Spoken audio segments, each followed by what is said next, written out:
Camvox Times, éditorial politique spécial pourquoi Maurice Kamto a été disqualifié, droit, stratégie et une occasion manquée depuis le siège du Camvox Times à Washington, D.C. 24 septembre 2025.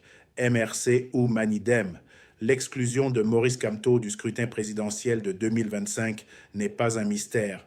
C'est le résultat prévisible des seuils légaux qu'il n'a pas respectés et des choix politiques qu'il a posés, notamment l'abandon du travail de construction d'une représentation dans les conseils municipaux et au Parlement, puis une alliance fragile qui s'est effondrée face aux exigences procédurales de base.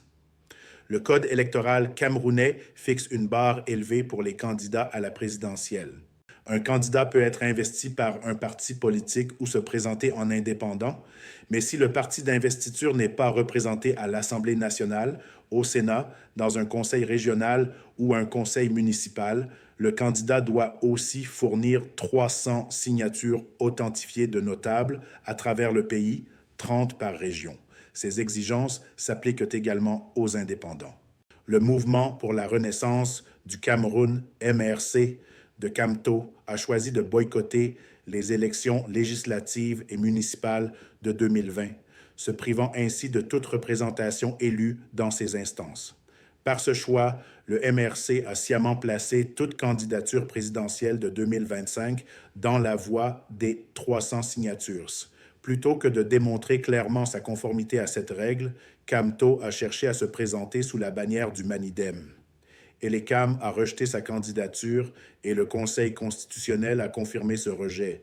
L'alliance était incohérente sur le plan procédural car le Manidem soutenait également un autre candidat. Cette précipitation a révélé un manque de clairvoyance politique. Un recours de dernière minute à un parti partenaire traversé par ses propres conflits internes ne pouvait constituer un véhicule stable pour une candidature nationale. Un projet présidentiel durable au Cameroun ne se limite pas aux rassemblements et aux déclarations médiatiques. Il implique un travail patient dans les conseils et au Parlement, organiser des listes, gagner des mandats locaux, cultiver une légitimité régionale et placer des cadres capables de légiférer. En boycottant 2020 et en échouant à compenser par une conformité stricte en 2025, Kamto s'est exposé au piège juridique explicitement inscrit dans le code électoral. À ce jour, les plateformes officielles de Kamto mettent en avant son programme de gouvernance de 2018, mais aucun manifeste actualisé pour 2025 n'expose un agenda détaillé pour les citoyens ordinaires. Pour une figure qui se présente comme l'alternative inévitable, ce silence est frappant. La vision 2035 du Cameroun fixe des objectifs à long terme. Augmentation des revenus, industrialisation, consolidation de la démocratie et fourniture de services à l'échelle nationale. Atteindre ces objectifs exige des bâtisseurs d'institutions capables de naviguer dans le droit, d'obtenir des mandats et de traduire les promesses en loi, pas seulement des aspirants à la présidence. Renoncer aux ancrages législatifs, puis mal gérer les mécanismes d'alliance est l'opposé de cette démarche.